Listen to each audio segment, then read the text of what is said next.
3 of our Lenten musical calendar. We are so glad that today's speaker could make a return visit to the calendar this year. From St. John's Church in Gerald, would you please make welcome Reverend Katherine Morgan.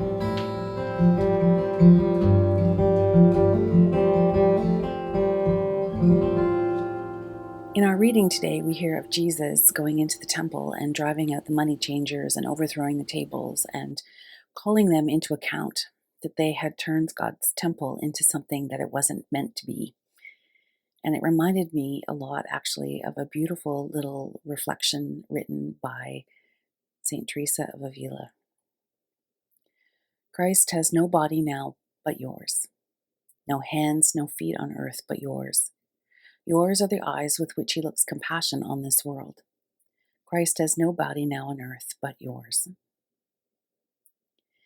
Lent is a season when we are to spend some time in reflection, looking at our lives, looking at our journey in faith, looking at our relationship with God, and reminding ourselves that our lives should be grounded in God's love, and that everything that we do should be acts of compassion, that God's love and God's justice and God's sometimes righteous anger needs to be reflected in our choices, in the way that we use our voice for advocacy, the way that we live out our lives in faith.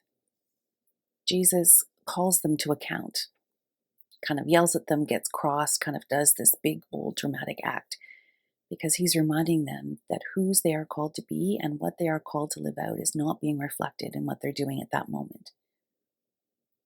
St. Teresa reminds us that our lives should be a reflection of God's love, God's compassion, and that how we live and move through the world is a reflection of the love and the faith that we have. So we take this opportunity through Lent to spend some time in reflection and prayer, looking at the choices we have made, the priorities we have set in our lives, and it gives us a chance to reset, to look at our faith, to look at our actions, to look at the way that we reflect God in the world around us, so that we too can be that act of compassion, those signs of love, and that our hearts and our lives can be focused on who God is calling us to be.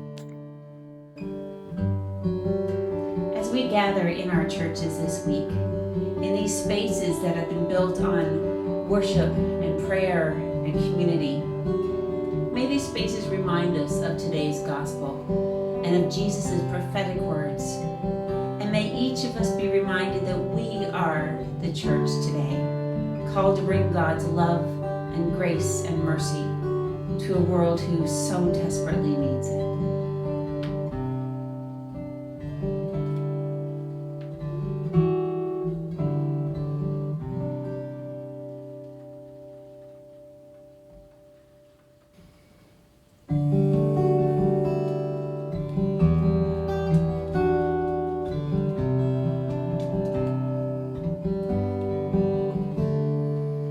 Stones carved by the builder and placed at the base of the wall.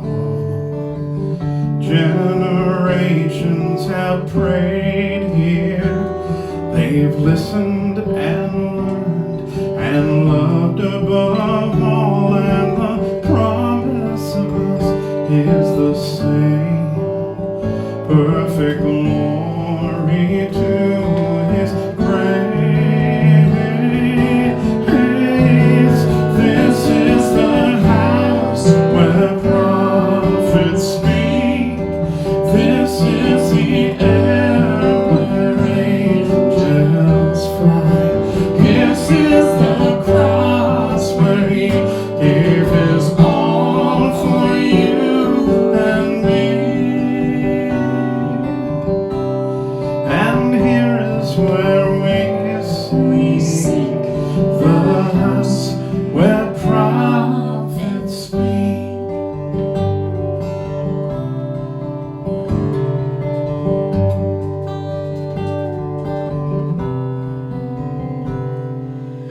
Glass stained by his love and the stories of a Savior's life.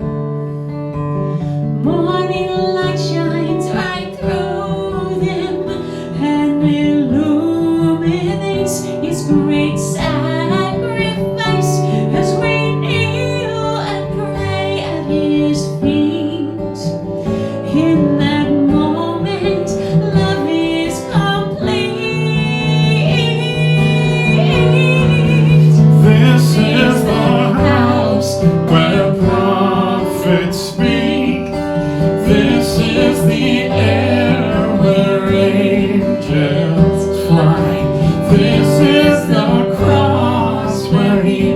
gave his all for you and me.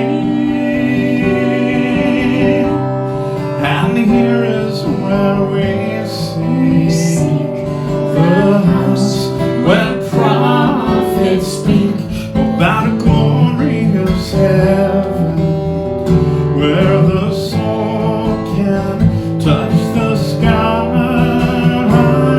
No mansion, bank, or tower reaches as high. This is the house where prophets speak. This is the air where angels fly. This is the cross where he gave his all for you and me. And here is where we see the house where prophets speak. As we see